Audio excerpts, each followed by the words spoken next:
directeur général fondateur Cheikh Diallo pour l'exceptionnel privilège qu'il m'a donné de me former au même titre que vous. Parce que les 12 présentations que j'ai vues sont pour moi 12 journées de formation. Donc je voudrais le remercier et saluer mon ami Mamadou Ndione, qui, comme je disais tantôt, est un modèle de cadre de haut niveau. C'est un modèle de cadre compétent. Vous savez, nous qui sommes un peu de la génération de Senghor, nous avons été éduqués avec comme valeur fondamentale et comme conviction forte que la culture était au début et à la fin de tout. Et Ndione, économiste, Ndione, chercheur, écrivain, philosophe, homme politique et non politicien, je pense que vous suivez ces interventions. Et l'incarnation du Sénégal dont monsieur a parlé tout à l'heure et qu'il souhaiterait voir se réaliser. Je voudrais saluer évidemment le corps professoral pour l'excellent travail qui est fait. Je n'ai pas tous les noms, mais je connais le professeur Biaï, Samba Ndiaye. C'est vrai, nous avons des problèmes dans ce pays, beaucoup de problèmes. Et ce qui m'a surtout marqué, c'est le sens profond des thématiques qui sont débattues. À parler de santé, c'est-à-dire que vous êtes allés souvent puiser de vous-même. Nous sommes un peuple très pudique, où on ne dit pas souvent les profondeurs. J'ai grelotté en entendant Madame Bathily tout à l'heure. J'ai grelotté en entendant Madame Sarr, je crois. Parce que je disais, je voyais mon épouse, parce qu'elle a son âge. Et nos enfants étaient là. Ils ont été ici, l'un d'eux, dans la première promotion. Parce que moi, très tôt, j'ai compris. J'ai eu la chance, en fait, en travaillant pour IBM, qui est une redoutable machine de communication, j'ai compris le sens, l'importance et la nécessité pour être mieux, pour être meilleur, pour performer, de pouvoir communiquer.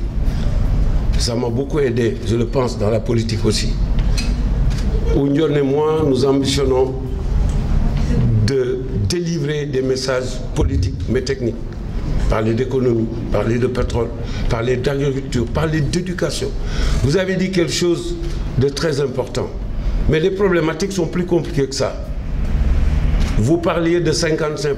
Si je ne m'abuse, les derniers chiffres, c'est 62,5% de notre jeunesse qui a moins de 25 ans. Et si vous allez à 35 ans, qui est l'âge limite de la jeunesse dans notre pays, vous êtes 70% à représenter ce pays. Mais le plus paradoxal, c'est que vous n'êtes que 20% à avoir une qualification. C'est ça la vérité. Et c'est bien que l'on puisse parler de ça. Et votre cri du cœur, comme les autres cris qui ont été faits ici, le plaidoyer sur le changement climatique. Je n'en ai pas l'air, mais mes amis sont là, je les salue. Nous avons une association qui s'appelle Citoyenneté et Développement Durable, qui ne travaille que sur le changement climatique, même si les pétroliers ne sont pas les moins grands pollueurs.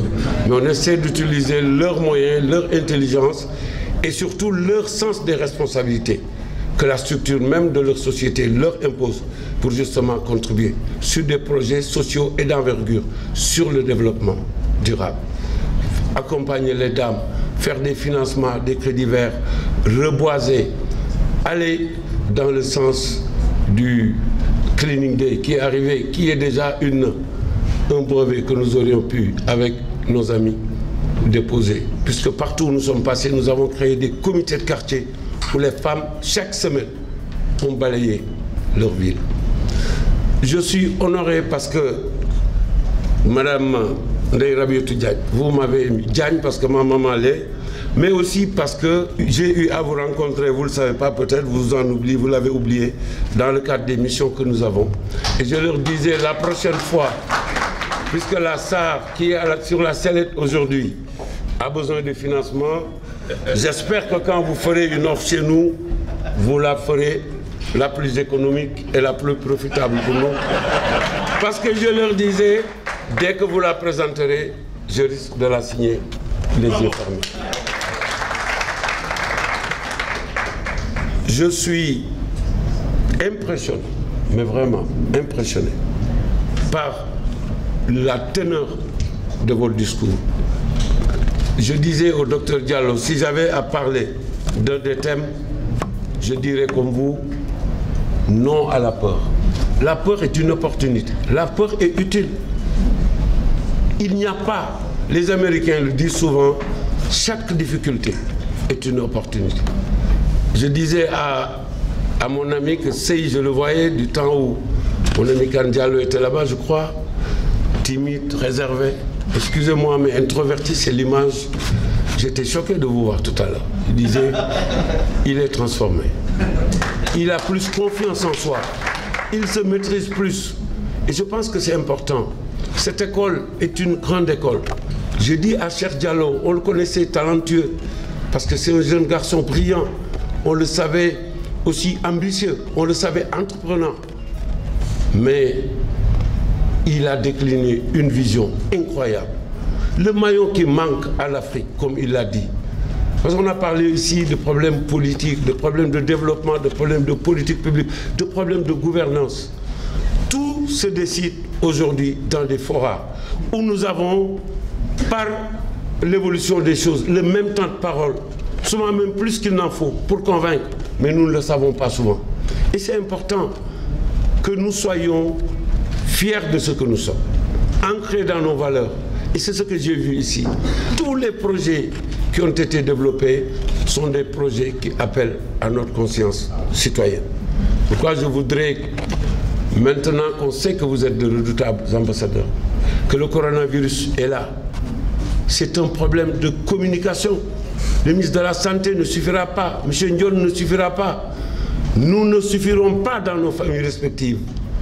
Il faut une démarche globale, inclusive, patriotique, pour faire en sorte que nous puissions nous en sortir. Pour moi, oui, l'avenir, le meilleur reste à venir. Pourquoi? Parce que je suis convaincu, dans notre pays, nous avons tout pour réussir, vous l'avez dit. C'est vrai, nous devons être plus vigilants, nous devons lutter tous contre la corruption. Nous devons prendre nos responsabilités. Nous ne devons plus nous voir les uns les autres, les uns dans un camp, les autres dans l'autre. Ndion et les gens comme moi avons assez d'expérience et de parcours pour pouvoir peut-être faire autre chose que de servir les fonctions publiques. Puisque moi, je suis un pur produit du secteur privé. Je suis encore dans le secteur privé, la SAR est une société privée. Mais si nous sommes dedans, c'est parce que c'est un destin. Mais c'est aussi une ambition de servir au plus large. Et c'est la raison pour laquelle je pense que le meilleur est à venir. Oui, l'éducation en 2025, c'est prévu. Il y aura beaucoup de réformes avec ce qui se fait. L'accès à l'eau, l'accès à l'électricité, c'est un programme universel inscrit, budgétisé, en train d'être exécuté. 2025, tous les foyers auront accès à l'eau et à l'électricité. Cela est possible, cela est prévu, cela est programmé. Oui, le gaz et le pétrole arrivent. Ça changera profondément notre structure économique. Parce que dès 2023, toute l'électricité du Sénégal sera au renouvelable ou au gaz produit dans notre pays.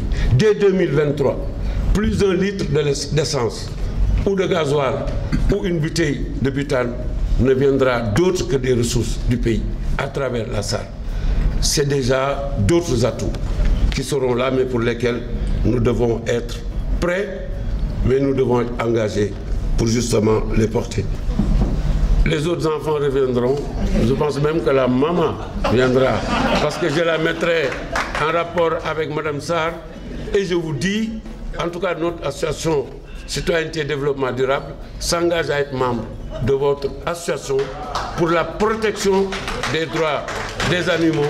Et je suis convaincu que nous ferons ensemble avancer les choses. Je vous remercie. Merci.